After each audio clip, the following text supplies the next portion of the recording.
السلام علیکم ورحمۃ اللہ وبرکاتہ۔ الحمد للہ رب العالمین، والصلاة والسلام علی سید الانبیاء والمرسلین، اما بعد فاعوذ باللہ من الشیطان الرجیم، بسم اللہ الرحمن الرحیم۔ انا اعطیناک الکوثر، قال اللہ تبارک و تعالی فی شان حبیبہ اجلالا و اکراما، ان اللہ وملائکتہ یصلون علی النبی یا ایہا الذین آمنوا صلوا علیہ وسلموا تسلیما، اللہم صلی علی سیدنا حبیبنا مولانا محمد وعلی آلہ وصحبہ افضل صلواتک وعدد معلوماتک وبارک وسلم۔ عزیزان محترم، اللہ جل شانہ کا بہت بڑا احسان ہے، فضل و کرم ہے کہ اللہ رب العزت نے ہم کو نبی مکرم تاجدار حرم احمد مجتبیٰ محمد مصطفیٰ صلی اللہ علیہ وسلم کی امت بابرکت میں اللہ نے ہمیں پیدا فرمایا ہے۔ گزشتہ جمعہ آپ حضرات کے سامنے سورۃ الماعون کے حوالے سے چند مختصر سی گفتگو عرض کرنے کی سعادت حاصل کی گئی تھی، جس میں بہت زیادہ جن باتوں پر توجہ دلائی گئی اس میں بخل ہے، یعنی کنجوسی، اور ترک نماز ہے، یعنی نماز کا چھوڑنا، اور نماز میں کاہلی کرنا، سستی کرنا، اور ہر چھوٹی موٹی چیزوں کے دینے کے معاملے میں بھی بخالت کرنا، یہ تمام چیزوں کا ذکر سورۃ الماعون میں اور یتیموں کے حوالے سے آپ حضرات کے سامنے بتایا گیا تھا، اور اسی میں یہ بھی کہا گیا کہ غریبوں کو کھانا کھلانے کی کیا اہمیت ہے، اور ان کو کھانا کھلانے سے کون لوگ ہیں جو رک جاتے ہیں، ان کی کیا وعیدیں ہیں، کھلانے والوں کے لیے کیا ثواب ہے۔ یہ آپ حضرات کے سامنے مختصر سی گفتگو عرض کرنے کی سعادت حاصل کی گئی تھی۔ اب جو اس کے بعد والا جو سورہ ہے، سورۃ الکوثر، آپ ذرا غور کریے، اس سورت میں اللہ نے بخیلوں کا ذکر کیا تھا، یعنی وہ لوگوں کا ذکر کیا تھا جو کنجوس ہوتے ہیں، یعنی راہ خدا میں خرچ کرنے کے لیے سوچتے ہیں، ہاتھ کو کھینچتے ہیں۔ اب اللہ تعالیٰ نے اس صورت میں ایک جملہ استعمال کیا، الکوثر۔ کوثر کا معنی ہے عطا کرنا، یعنی خیر کثیر اللہ تبارک و تعالیٰ آپ کو عطا فرمایا، بہت بڑی نعمتیں، بہت زیادہ معجزات، کثرت امت، یہ تمام چیزیں اللہ نے آپ کو عطا فرمائی ہے۔ اور اعطینا کا مطلب ہے عطا کرنا، کوثر کا مطلب ہے، معنی ہے خیر کثیر عطا کرنا۔ تو اس صورت میں بخالت کا ذکر تھا، اس صورت میں عطا کا ذکر ہے، دینے کا ذکر ہے۔ تو یہ دونوں چیزوں کو ایک بعد دیگر ذکر کر کے اللہ یہ ارشاد فرما رہا ہے کہ بخالت ایسی بری چیز ہے جس کو اللہ ناپسند کرتا ہے، اور سخاوت ایسی چیز ہے اس کو اللہ پسند کرتا ہے۔ اور سب سے بڑا سخی، سب سے بڑا عطا کرنے والا یہ اللہ کی ذات ہے، اور اس نے اپنے محبوب کو ایسے عطا کیا، ایسے عطا کیا کہ کوثر عطا کیا، یعنی دنیاوی ہو یا دینی ہو، اخروی ہو، کوئی نعمت ایسی نہیں ہے جو مصطفیٰ علیہ السلام کو اللہ تبارک و تعالیٰ نے عطا نہیں کی ہے۔ اس کو کہتے ہیں الکوثر، اسی کو کوثر کہا جاتا ہے، ٹھیک ہے۔ پھر اس میں یہ ذکر کیا گیا تھا کہ کچھ لوگ ہیں جو نمازوں میں کاہلی کرتے ہیں، سستی کرتے ہیں، پڑھنے میں توجہ نہیں کرتے، خشوع خضوع نہیں لاتے، اور یہاں کہا جا رہا ہے فصلی۔ تو جب اللہ تمہیں جب اتنی چیزیں عطا کیا ہے، فصلی، تو نماز پڑھو، یعنی رب کی نعمتوں پر سب سے زیادہ چیز بطور شکرانہ جو ادا کرنا ہے وہ نماز ہے۔ اور آپ کو ایک بات جان کے آپ تعجب کریں گے کہ صرف نماز یہی نہیں ہوتے کہ 5 وقتہ نماز پڑھی جائے۔ اگر اللہ نے آپ کا کوئی مسئلہ حل کر دیا ہے تو آپ 2 رکعت شکرانہ ادا کر سکتے ہیں۔ پراپرٹی کا مسئلہ تھا جو حل ہو گیا ہے، کورٹ میں زیر دوران تھا، مقدمہ چل رہا تھا، وہ حل ہو گیا ہے تو آپ 2 رکعت شکرانہ ادا کر سکتے ہیں۔ اگر آپ بیمار تھے، کووڈ سے متاثر ہو گئے تھے، اگر اللہ نے آپ کو صحت بخشی ہے تو 2 رکعت شکرانہ ادا کر سکتے ہیں۔ اگر آپ یہاں سے کہیں دور ٹریولنگ کر کے سفر کر کے جا رہے تھے، آپ اگر منزل مقصود تک اگر آپ صحیح سلامت پہنچ گئے تو بھی 2 رکعت شکرانہ ادا کر سکتے ہیں۔ اور شکرانہ ادا کرنے کا بہترین ذریعہ بھی یہی ہے کہ 2 رکعت نماز ہی پڑھی جائے، اور بھی کئی طریقے سے شکرانہ ادا کیا جا سکتا ہے، لیکن سب سے اچھا اور عمدہ طریقہ جو شکرانہ ادا کرنے کا ہے وہ نماز ہے، کیونکہ نماز میں اللہ کا بندے کو قرب نصیب ہوتا ہے۔ جب بندہ سجدے میں جاتا ہے تو وہ اللہ کے قریب ہوتا ہے، اور کہا جاتا ہے جب بندہ سجدہ کرتا ہے تو اللہ تعالیٰ کے اور بندے کے درمیان جتنے حجابات کے پردے ہوتے ہیں، اللہ تعالیٰ سارے پردوں کو ہٹا کر براہ راست اللہ تعالیٰ بندے پر اپنی نظر محبت ڈالتا ہے، نظر عنایت ڈالتا ہے۔ لہٰذا شکرانے کا بہترین طریقہ یہی ہے کہ آپ مال کے ذریعے سے بھی شکرانہ ادا کر سکتے ہیں، زبان کے ذریعے سے بھی شکرانہ ادا کیا جا سکتا ہے، عمل کے ذریعے پریکٹیکلی بھی آپ شکرانہ ادا کر سکتے ہیں، لیکن تمام شکرانوں میں اچھا طریقہ یہ ہے کہ 2 رکعت نماز پڑھی جائے۔ عموماً جو ہے دلہا دلہن کو کہا جاتا ہے کہ بعد از نکاح جب گھر آتے ہیں دونوں تو کہا جاتا ہے کہ 2 رکعت نماز پڑھے۔ وہ اس لیے کہا جاتا ہے، دولہے کو چاہیے کہ وہ یہ سوچے مولا میں کہیں اور جا کے گناہ کرتا، تیرا شکر ہے کہ تو نے مجھے ایک پاکیزہ زندگی یہاں سے عطا کی ہے، لہٰذا 2 رکعت شکرانہ ادا کر رہا ہوں، بس تیری دعا ہے کہ میری زندگی یہاں سے اچھی گزرے۔ دلہن کو چاہیے کہ وہ بھی یہ نیت کر لے، مولا تیرا شکر ہے کہ تو نے مجھے جوڑا بنایا ہے اور میرے سرتاج کا انتظام کیا ہے، میرے مولا تیرا شکر ہے یہاں سے میری ایک پاک زندگی، اچھی زندگی، معاشرتی خوبصورتی کی زندگی میری یہاں سے شروع۔ اسی لیے دونوں کو شکرانے کی نماز پڑھائی جاتی ہے۔ تو شکرانے کے طور پہ نماز پڑھنا یہ اپنی عادت بنا لیجئے۔ میرے استاذ گرامی مجھ سے کہا کرتے تھے، میاں اگر کوئی بات نہ بھی ہو، صحت کی، دولت کی، کپڑوں کی، جائیداد کی، شادی کی کوئی بات نہ بھی ہو تو بھی ہر دن 2 رکعت نماز شکرانہ ادا کرنا چاہیے۔ ہم نے کہا جی ایسا کیوں بتا رہے ہیں آپ؟ تو استاذ محترم جواب دینے لگے، میاں کیا یہ بات کافی نہیں کہ تو امت محمد میں پیدا ہوا ہے؟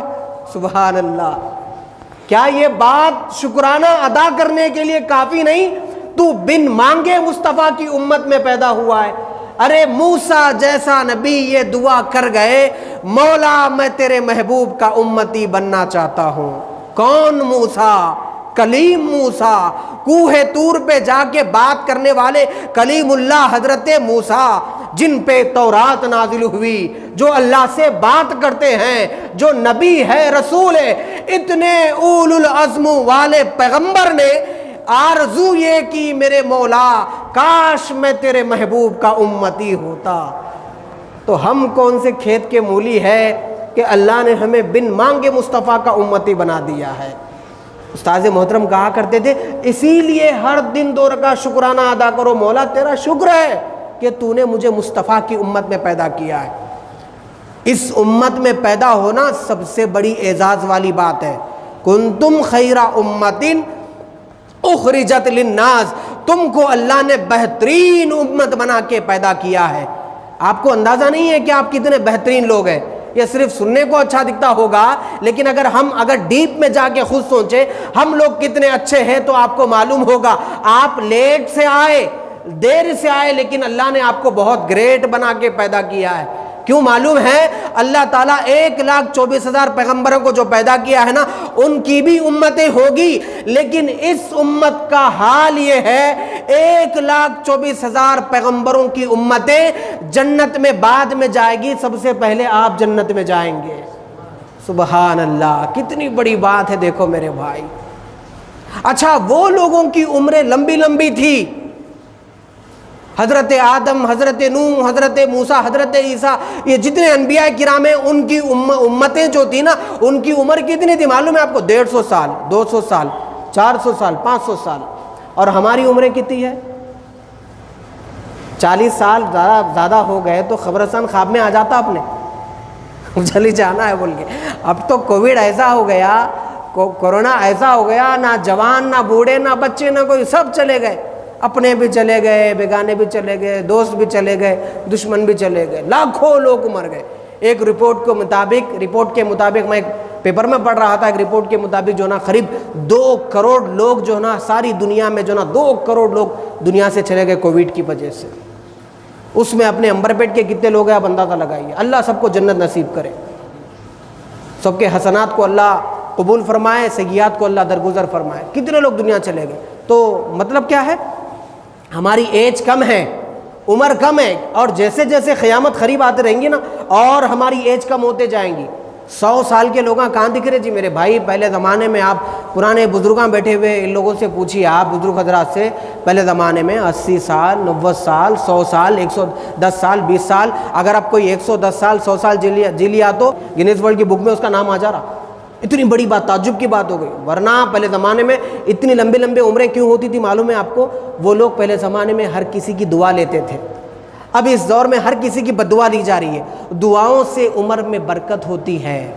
پہلے زمانے میں لوگ کچے گھروں میں رہا کرتے تھے، لیکن کسی کا گھر ایسا نہیں ہوتا تھا جہاں چولہا نہیں سلگتا تھا۔ کچے مکان والے لوگ اپنے پڑوسی کے گھر لے جا کے اس کی مدد کرتے تھے۔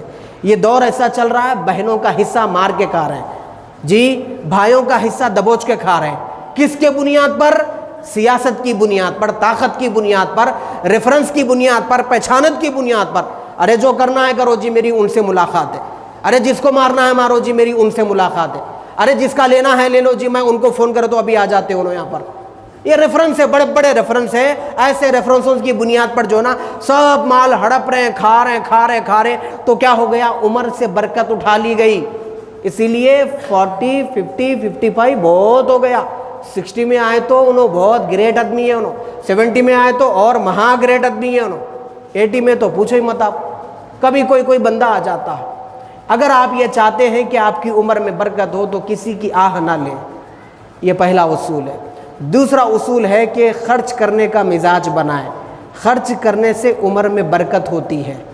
یہ دو ٹپس سے میں آپ کو بتا رہا ہوں، ان دونوں کو اپنا لیجئے، انشاءاللہ عمر میں برکت ہو جائے گی۔ تو پہلے زمانے میں عمر زیادہ ہوتی تھی، اب عمر کم ہو رہی، اس کے باوجود بھی آپ کے لیے خوشخبری یہ ہے کہ آپ کی جو ہے نا نامہ اعمال زیادہ ہوں گے، وہ لوگوں کے نامہ اعمال کم ہوں گے۔ کتنی تعجب کی بات ہے، دیکھو آپ، پہلے زمانے میں عمر بھی زیادہ تھی، تو وہ عمر زیادہ ہے تو عمل بھی زیادہ ہونا چاہیے۔ ہماری خوش نصیبی دیکھو آپ، ایک تو ایج بھی کم ہے اور اعمال بھی زیادہ ہے میدان محشر میں۔ یہ کیسا؟ یہ ایسا اس لیے کیونکہ پہلی امتوں کو اللہ شب قدر کی رات عطا نہیں کرا تھا۔ شب قدر امت مصطفیٰ کو دیا گیا، رمضان پہلی امتوں کو عطا نہیں کیا گیا تھا، رمضان امت محمد کو دیا گیا ہے، آپ کو دیا گیا ہے۔ اس لیے آپ کی ایج کم ہے لیکن آپ کے نامہ اعمال بہت زیادہ ہے، اتنے زیادہ ہے، وہ لوگوں سے بھی زیادہ ہے جو 500 سال جی کے دنیا سے گئے، ان سے بھی آپ کے نامہ اعمال زیادہ ہے، محض اس لیے کیونکہ آپ کو جمعہ کا دن دیا گیا۔ لیکن کتنے بے قدر لوگ ہیں، امام صاحب اردو تقریر کر دیتے، عربی خطبہ بول دیتے، پہلی رکعت ہو جاتی، دوسری رکعت ہو جاتی، اتحیات میں بیٹھے ہوتے ہیں، ابھی بھی وضو کا جو نا وضو کا پانی بہتے رہتا، چلتے رہتا، لوگ وضو کرتے رہتے ہیں۔ کتنی تعجب کی بات ہے میرے بھائی، اتنے بڑے پونگے لگائے گئے مسجد انتظامیہ کمیٹی والے، یہ سوچ کے لگائے کہ ہو سکتا ہے کسی کی کانوں میں آواز نہیں جاری ہوگی، سب کے کانوں میں آواز چلی جائے، سب کے گھروں میں آواز چلے جائے، سب یہ سوچے کہ مولانا آ گئے، 2-4 باتیں کچھ بول رہے ہوں گے، جا کے تھوڑا سیکھ لیں گے، آ جائیں گے مجموع۔ نہیں، وہی دکان چل رہی ہوگی۔ اللہ نے کہا اذا نودی للصلاة من یوم الجمعہ فاسعوا الی ذکر اللہ وذروا البیع، جب جمعہ کی پہلی اذان کہی جائے تو دوڑتے ہوئے آؤ۔ فسعوا، سعا کہا گیا، یعنی چلتے ہوئے آؤ نہیں، دوڑتے ہوئے آؤ، بھاگتے آؤ۔ کچھ باٹا جا رہا ہے نا یہاں پر، تبھی تو بھاگا بلا رہے جی۔ اگر کوئی یہ بولے کہ بھائی وہاں نہیں شو روم کھلا ہے، وہاں پر ایک ٹی شرٹ لیے تو 2 جینس پینٹ فری ہے، بھاگتے نہیں بھاگتے بولیے آپ؟ ہاں، کتنے دن پہنیں گے وہ جینس پینٹ آپ؟ 1 مہینے میں تو پھٹ جائے گا، کہاں سے پھٹ جائے گا پتہ نہیں ہے، پورے جسم سے پھٹ جائے گا، اتار کے اس کو پھینک دینا ہوگا۔ ارے یہاں تو اللہ اگر دوڑ کے آؤ، جب حیاں علی الصلاۃ کی آواز تمہارے کان میں گونجے، دوڑ کے آؤ، بھاگتے ہوئے آؤ، تاکہ میرے فرشتے مسجد کے دروازے پہ کھڑے ہوئے ہوتے، تمہارا نام تمہارے باپ کے نام کے ساتھ لکھا جاتا ہے اور کہا جاتا ہے مولا یہ بندہ تھا جو تیرے گھر آیا ہے، اس کی جھولی بھر دے۔ اس فرشتے کی دعا کی وجہ سے آتے ہیں خالی ہاتھ، جب جاتے ہیں تو جھولی بھر کے جاتے ہیں۔ اللہ نامہ اعمال میں اضافہ کرتا ہے، برکتیں دیتا ہے، رحمتیں دیتا ہے۔ اسی لیے کہا جاتا ہے آؤ آپ یہ بزرگوں سے پوچھئے، پہلے زمانے میں جمعہ کے دن میں اردو تقریر نہیں ہوا کرتی تھی، ڈائریکٹ عربی خطبہ ہوتا تھا، نماز ہوتی تھی، لوگ چلے جاتے تھے۔ یہ طریقہ اس لیے نکالا گیا اردو تقریر کا، کئی ایسے لوگ ہیں گھروں کی ذمہ داریوں کی وجہ سے پڑھ نہیں سکے، بیسک اسلامک نالج حاصل نہیں کر سکے، تو ایسے بھائیوں کو کم سے کم ویکلی ایک اجتماع ہو جائے گا، ویکلی ایک ٹریننگ کلاس ہو جائے گی، ویکلی ایک گیٹ ٹو گیدر ہو جائے گا، بیٹھ جائیں گے، نالج گین ہوگی، لوگوں کی معلومات ہوگی۔ لہٰذا اردو تقریر کا سسٹم نکالا جائے، 15 منٹ 20 منٹ جو نا اس طرح سے اردو تقریریں رکھی گئی۔ یہ کیوں رکھی گئی؟ ہم تو آپ کی دعا سے پڑھ لیے 4-5 کتابیں، یہ آپ کو بتانے کے لیے رکھی گئی۔ اب بتانے کے لیے یہاں پر کھڑے ہوئے ہیں لیکن سننے والے 4 لوگ بیٹھے ہوئے، پھر بھی اللہ کا شکر ہے آپ لوگ یہاں پر اتنے آئے۔ میں کبھی کبھی اگر جمعہ پڑھانے کا اتفاق نہیں ہوتا، کہیں دور چلے جاتا ہوں، مسجدوں میں نماز پڑھنے جاتا ہوں، تو امام صاحب پکارتے رہتے ہیں، بولتے رہتے ہیں، صرف 4 لوگ بیٹھے ہوتے ہیں، وہ بھی بزرگ لوگ بیٹھے ہوئے ہوتے ہیں، جنہوں نے کئی چیزیں دنیا دیکھ لی، معلومات کر لی، وہ لوگ بیٹھے ہوتے ہیں۔ وہ نوجوان پورے وہی چبوترے پہ، چوراستوں پہ، پان وہ ایک کھاتے، گٹکا کھاتے ہوئے، سگریٹ پیتے وہیں کھڑے ہوئے۔ ارے بھائی وہ اللہ کا بندہ چیخ رہا، بلا رہا، کچھ بول رہا، تو نماز پڑھے گا تو اس کو کیا ملے گا؟ پیسہ وسا تھوڑی ملے گا۔ تو نماز پڑھے گا تو اس کو نیکیاں تو ملے گی، لیکن زندگی تیری سفر جائے گی۔ کئی مساجد میں دیکھیے ویران پڑے ہوئے ہیں، اور اسی مسلمانوں کی کاہلی کی وجہ سے شہر حیدرآباد کے اکناف و اکناف اگر آپ چلے جائیں گے، کئی ایسے مسجدیں ہیں جو ویران پڑی ہوئی ہیں، ان کو آباد کرنے کا کہیں سوچنا نہیں۔ پیپروں میں عجیب و غریب فوٹو آ رہے ہیں وہ مسجدوں کے بارے میں، کوئی سیندی کا معاذ اللہ استغفر اللہ کمپاؤنڈ بنا دیا ہے، مسجد کی دیواروں کے بازو میں سیندی کے جو لٹیاں رکھی ہوئی ہے، بوٹل رکھے ہوئے، کئی شراب کے ڈبے پڑے ہوئے، کٹے پڑے ہوئے اس کے، کئی سگریٹ کے جو ڈبے پڑے ہوئے مسجدوں کے سامنے۔ کیوں؟ قطب شاہی زمانے کی مسجد تھی، پڑھنے والا کوئی بھی نہیں ہے۔ محلے کی مسجد خالی پڑی ہوئی میرے بھائی، تو جنگل کی مسجد میں جا کے کون پڑھیں گا؟ یہاں آباد کرتے تو نا وہ بھی آباد ہو جاتی تھی خود بخود۔ اسی لیے میری گزارش ہے کہ جب آپ کو نالج دی جا رہی ہے تو نالج لینے آیا کریں تاکہ آپ کو معلوم ہو۔ تو لہٰذا میں یہ تمام باتیں آپ حضرات کو اس لیے بتا رہا ہوں کہ اللہ تبارک و تعالیٰ نے اس امت کو بہترین امت بنا کے پیدا فرمایا ہے۔ تو اللہ تعالیٰ نے اس امت کی سب سے اچھی بات یہ ہے کہ اللہ تعالیٰ نے اس امت کو قرآن مجید عطا کیا۔ یہ آپ ایسی امت میں پیدا ہوئے کہ امت مصطفیٰ میں پیدا ہوئے۔ تو اس سورے میں کیا کہا گیا تھا؟ سورہ ماعون میں نمازوں میں سستی کرتے ہیں، اب یہاں کیا کہا جا رہا ہے؟ فصلی، نماز پڑھو، یعنی وہاں نمازوں میں سستی کرنے والوں کے بارے میں بات کی گئی، اور یہاں کہا گیا کہ جب تمہیں اللہ کی نعمتیں ملے تو نماز پڑھو۔ فصلی لربک وانحر، اور قربانی دو۔ قربانی پیسے کی بھی ہوتی ہے، وقت کی بھی ہوتی ہے، دولت کی، ہر چیز کی ہوتی ہے، قربانی دو، کنجوسوں کے جیسا نہ بنو، مال دیتے رہو۔ اب اس صورت میں وہ کہا گیا۔ اب اس صورت میں اور ایک چیز ایکسٹرا یہ کہی گئی کہ ان شانیہ کا هو الابتر، بے شک یہی لوگ ابتر ہے۔ یہ ابتر لوگ کون ہیں میں انشاءاللہ آپ کو بعد میں بیان کروں گا۔ پہلے اب آپ کے سامنے جو ہے نا اس صورت کی جو ہے نا ابتدا میں اور چند باتیں بتانے کی کوشش کرتا ہوں انشاءاللہ تعالی۔ اس صورت کو سورۃ الکوثر کہا جاتا ہے، سورۃ الکوثر، اور حضرت ابن عباس کہتے ہیں کہ یہ سورہ مدینۃ المنورہ میں نازل ہوا ہے۔ اس سورت کو اللہ تبارک و تعالیٰ نے اس کے اندر اتنی جامعیت، اتنی معنیت اور ایسی فصاحت، ایسی بلاغت اور ایسے معانی اور ایسی چیزیں ذکر فرمائی ہے کہ سارے عرب کے لوگ اس سورت والی جیسی کوئی اور سورت لانے کے لیے گھٹنے ٹیک دیے، کیونکہ بعض لوگ یہ اعتراض کرتے تھے اس دور میں، یہ جو قرآن ہے یہ اللہ کا کلام نہیں ہے، بلکہ یہ محمد صلی اللہ علیہ وسلم اپنے گھر میں جاتے ہیں، اپنے ہاتھوں سے لکھتے ہیں اور لا کے لوگوں کو کہتے ہیں کہ یہ اللہ کا کلام ہے۔ یہ تو اللہ کا کلام نہیں ہے، یہ تو بندے کا کلام ہے۔ لیکن علماء کہتے ہیں جب یہ سورہ نازل ہوا انا اعطیناک الکوثر، تو سارے عرب کے لوگ پریشان ہو گئے، اور کہا یہ گیا کہ عرب والوں سے اگر تمہارے اندر ہمت ہے تو اس جیسی کوئی سورت لے کر آؤ۔ تو سارے عرب والے گھٹنے ٹیک دیے. عرب کا کلچر تھا, تھوڑا بیک گراؤنڈ آپ کو بتا دیتا ہوں میں. عرب جب قرآن نازل ہونے سے پہلے عرب وہ لوگ تھے, گھر گھر شاعر ملتا تھا وہاں پر آپ کو. عرب کی شاعری ساری دنیا میں مشہور تھی. عربک لینگویج کے وہ لوگ ایکسپرٹ تھے, اور وہ لوگوں کو اپنی زبان پہ اتنا فخر تھا, سامنے والوں کو وہ عجم بولتے تھے. عجم, ہم کو عجم بولتے تھے. عرب, عجم. عرب کا مطلب یہ ہے کہ وہ بولنے والے پڑھے لکھے لوگ تھے, اور عجم یہ ہے کہ عجم کا مطلب ہے گنگے. تو ساری دنیا والوں کو وہ گنگے بولتے تھے, کیونکہ وہ لوگوں کے پاس عربک لینگویج کی جو نا بہت مہارت حاصل تھی. کوئی بھی بیٹھے بیٹھے جو نا شعر بنا دیتا تھا.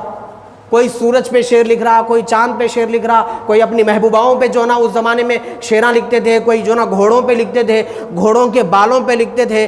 اگر کوئی بکری دو پیر اپنے اٹھا کے کسی جو نا پتھر پہ رکھ کے جو نا اگر پتا چن چن کے کھا رہی انہیں, تو اس کے پتے کا عرق اس کے حلق سے جو نیچے اتر رہا, ہرا گرین کلر کا عرق جو اتر رہا نا, اس عرق کا بھی وہ لوگ جو ہے نا اپنے شاعری میں مثال دے کے جو نا ذکر کرتے تھے.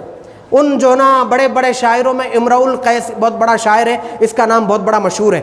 یہ بہت بڑا شاعر تھا, امرؤ القیس نام تھا اس کا. یہ جامعہ نظامیہ میں اس کی شاعری پڑھائی جاتی ہے. بہت بڑا شاعر تھا. تو یہ لوگوں کو اپنی شاعری پہ بہت گھمنڈ تھا. لیکن جب قرآن نازل ہوا, محمد عربی جب آئے, قرآن کی صورتیں ان کے سامنے جب رکھی گئی, قرآن کی آیتیں رکھی گئی, فَأْتُوا بِسُورَةٍ مِّن مِّثْلِهِ وَادْعُوا شُهَدَاءَكُم مِّن دُونِ اللَّهِ إِن كُنتُمْ صَادِقِينَ.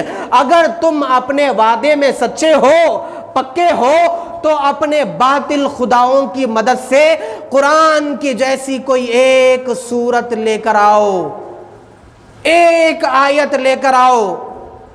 تو سارے عرب والے 1450 سال کا عرصہ گزر گیا میرے بھائیوں, لیکن آج تک کوئی قرآن کی ایک آیت والی جیسی آیت نہیں لا سکا. وجہ یہ ہے کہ تیرے آگے یوں ہیں دبے لچے فصحا عرب کے بڑے بڑے, کیونکہ میرے محبوب کی زبان اتنی پیاری زبان تھی. قلب مصطفیٰ پر قرآن نازل ہوا, قلب مصطفیٰ پر اللہ کا کلام آیا. وما ينطق عن الهوى ان هو الا وحی یوحی. میرا محبوب جو کہتا ہے اپنی مرضی سے نہیں کہتا, میں جو کہتا ہوں محبوب وہ کہتا ہے. یہ ہے میرا محبوب. تو تم میں اس کلام کو محبوب کا کلام نہ کہو, یہ میرا کلام ہے, یہ کلام اللہ ہے, اللہ کا کلام ہے. تو کوئی شاعر کیا خوب کہتا ہے, تیرے آگے یوں ہیں دبے لچے فصحا عرب کے بڑے بڑے, کوئی جانے منہ میں زبان نہیں بلکہ جسم میں جان نہیں. ارے بلکہ جسم میں جان ہی نہیں ہے. بڑے بڑے فصحا, بڑے بڑے عرب کے لوگ گھٹنے ٹیک کے بیٹھے ہوئے ہیں, اور یہ بولنے پہ مجبور ہو گئے. 3 آیتیں انا اعطیناک الکوثر, 3 آیتوں کو دیکھ کر بولے اے محمد صلی اللہ علیہ وسلم, واقع میں یہ کسی بشر کا کلام نہیں ہے, ہم اس کا مقابلہ نہیں کر سکتے. میں نثار تیرے کلام پر ملی یوں تو کس کو زبان نہیں, وہ سخن ہے جس میں سخن نہ ہو, وہ بیان ہے جس کا بیان نہیں. میرے محبوب آپ کو ایسا سخن دیا گیا, آپ کو ایسا شیرنی والا کلام دیا گیا, آپ کو ایسی کتاب رحمت دی گئی, آپ کو ایسا محبت والا کلام دیا گیا, ایسی جلال والا, ایسی رحمت والا, ایسی قدرت والا, ایسی شان والا اور ایسی ہیبت والا. کہا گیا لو انزلنا هذا القرآن على جبل, ارے یہ وہ قرآن ہے کہ اگر یہ پہاڑ پہ نازل ہوتا, ارأیت الذی خاشعا متصدعا من خشیت اللہ, تو پہاڑ سرما ہو جاتا, پہاڑ ریزہ ریزہ ہو جاتا. یہ ایسا کلام ہے کہ پہاڑ کا سینہ برداشت نہ کر سکے. لیکن قربان جائے سینہ مصطفیٰ پر, الم نشرح لک صدرک, اے محبوب آپ کا سینہ ایسا سینہ ہے, 6666 آیتوں کو آپ کے سینے پہ منتقل کیا گیا, تو بھی آپ کا سینہ سلامت رہا. اور اس سینے کو لاکھوں سلام کرو. وہ سینے کی ایسی برکت ہے جب اس سینے کا فیضان منتقل ہوتا گیا, 1450 سال کا عرصہ گزر گیا تو 9 سال کا بچہ بھی حافظ قرآن بننے لگا. اس سینہ مبارک کی برکت ہے. وہ سینہ ہے ایسا کلام ہے, دینے والا بھی کیا بڑا ہے, لینے والا بھی کیا بڑا ہے, اور آنے والی چیز بھی کیا بڑی ہے. یہ مختصر سی باتیں جی جو انا آتینا کے حوالے سے میں نے آپ کے سامنے عرض کرنے کی سعادت حاصل کی. زندگی نے وفا کیا تو انشاءاللہ پھر آنے والے جمعہ میں اگر آپ کے سامنے حاضر ہوا تو وہ انا کے معنی کیا ہے, آتینا کیا. یہ سورہ ایسا سورہ ہے میرے بھائی ہر بندہ نماز میں پڑھتا ہے. تو آپ کا میرا کام ہے کہ جب ہم نماز میں سورت کو پڑھتے تو اس کا معنی مطلب تشریح وغیرہ تھوڑی بہت اگر ڈیٹیلز ہمارے ذہن میں ہے تو آپ کو جو ہے نا اس کی سہولت ہو جائے گی, خشوع خضوع پیدا ہوگا. ورنہ میں کوئی اور ٹاپک چوز کر کے آتا اور آپ کے سامنے بول دیتا, میں یہاں پر بول کے چلے جاتا, باہر نکلے پر آپ جو نا اس کو بھول جاتے تھے. میں اسٹیپ بائی اسٹیپ آیت تو آیت جو ہے نا اس لیے بتا رہا ہوں تاکہ آپ کے ذہن میں لیسن ٹو لیسن جو ہے نا آپ کے ذہن میں رہے. انا اعطینا پہ انشاءاللہ آنے والے جمعہ میں آپ کے سامنے بولوں گا, تو آپ آئیے, مس مت کریے اس لیسن کو, اس سبق کو مس مت کریے.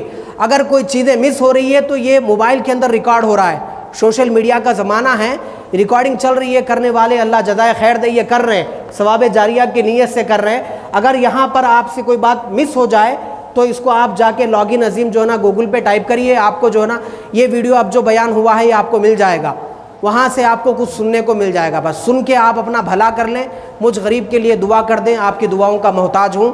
اللہ سے دعا ہے پروردگار عالم ہمارے سننے کو سنانے کو قبول فرما. جو کچھ کہا گیا ہے, سنا گیا ہے, سنوایا گیا ہے میرے مولا, کہنے سننے سے زیادہ عمل کی توفیق عطا فرما. وما علینا الا البلاغ. انشاءاللہ تعالی اسی مسجد میں ویکلی درس قرآن ہوتا تھا ہمارا, درس قرآن کے نام سے اس مسجد میں ہوتا تھا. وہ کچھ کووڈ کی وجہ سے جو نا وہ پوسٹپون ہو گیا تھا. انشاءاللہ پھر اب نیکسٹ اتوار سے وہ درس قرآن شروع ہو جائے گا, اس کے اندر بھی آئے, اس کے اندر بھی آپ کو بہت نالج ملے گی انشاءاللہ.